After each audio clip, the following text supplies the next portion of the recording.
Tomorrow at this time, there is certainly a possibility that President Trump's tariffs against Canada and Mexico will be in effect. Megan Casella is at the White House, and she joins us as well with a special guest. Megan. David, thank you. I'm being joined today, at least virtually, by Canada's Energy Minister, Jonathan Wilkinson, joining us live from Vancouver. Minister Wilkinson, thank you so much for being here today. Thank you for having me. I want to start just with the state of play. Here we are just over 12 hours from the deadline. Can you give us a sense at this point of how the talks are going with the Trump administration and just how likely it seems like tariffs are at this point? I think the president has been clear that at least this round of threatened tariffs are really a function of discussions around the border. There have been lots of discussions between Canada and the United States with respect to how do we better secure the border. I have said many times that, one illegal crossing and 1 pound of fentanyl going across the border either way is too much. And we certainly agree with the president that there is more that can be done. And we have seen, some very significant action on the part of both governments.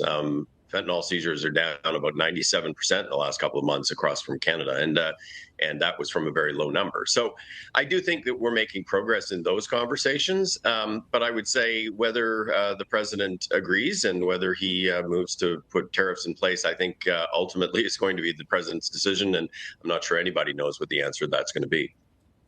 Yeah, absolutely. Despite those talks last week, I know there's still a long way to go, maybe just a coin flip at this point, whether or not those tariffs take effect. On the energy side in particular, we are looking at potentially a 10% tariff on Canadian energy products rather than 25%. But even still, can you walk us through what's the impact likely to be there, both for American consumers as well as Canadian? I mean, tariffs on Canada, from my perspective, certainly will create economic pain in Canada, but it's also going to create economic pain in the United States. We will see higher gasoline prices as a function of energy, higher electricity prices from hydroelectricity from Canada, higher home heating prices as associated with natural gas that comes from Canada, and higher automobile prices. We estimate that it's at least $2,000 a vehicle more that people will have to pay. So, I have made the argument many times, and I've heard now a number of Republican senators say similar things, that this is something that's a lose-lose proposition for both countries. We are two countries that have historically been friends and allies, and there are so many things that we can do to address the real threats to North America, which is China and Russia. And I have been saying every time I come to Washington, and I'm going to be there again later this week, that it would be better for us to focus on things like critical minerals that break the supply chains that China presently controls and the United States is dependent on. We can do that, but we need to back away from the tariff conversation. I do want to ask about critical minerals as well, but first I want to ask about retaliation. Canada has been open about the need to retaliate if these tariffs do move forward. Can you talk us through what that would look like, and do you anticipate energy products getting caught up in that retaliation as well? Well, I would say if the United States moves to put tariffs on its best friend and closest ally, it would be an aggressive move and would be seen by all Canadians as being a very aggressive move. And we would need to retaliate. There is no universe in which the government of Canada could not retaliate. But certainly, I think where we would start is looking at products that are sold in large volumes by American companies into Canada, for which there are readily available alternatives for Canadians. So, think orange juice, think Kentucky bourbon, all those kinds of things. Would we actually get to thinking about doing something with energy and critical minerals? Well, I mean, nothing is off the table, but I doubt that that's where we would start.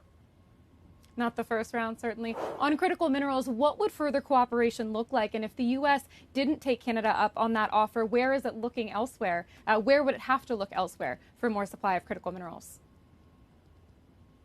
Yeah, so I have been pitching this idea of essentially a critical minerals alliance that would select a number of very specific minerals that are required for defense, for semiconductors, for energy applications, for which right now the United States has no choice but to buy them from China. And in some cases, China has actually banned the export to the United States. So things like germanium and gallium and a range of others. We have projects that we could ramp up production of some of those kinds of things in a partnership with the American government and with end users of those products to be able to actually become more secure from a national security perspective. But certainly, if the United States chooses to go elsewhere at this stage, its only option for most of these products is China. And in some cases, like potash or uranium, the only option is Russia. It makes it very hard for someone like me to think that Canada is somehow a greater threat to the United States than China or Russia. It just doesn't make much sense. Minister Wilkinson, we have to leave it there. Thank you so much for joining us today on a big consequential day for both Canada and the U.S. Carl, I will toss it back to you guys. Megan Casella in Washington. Megan, thanks so much.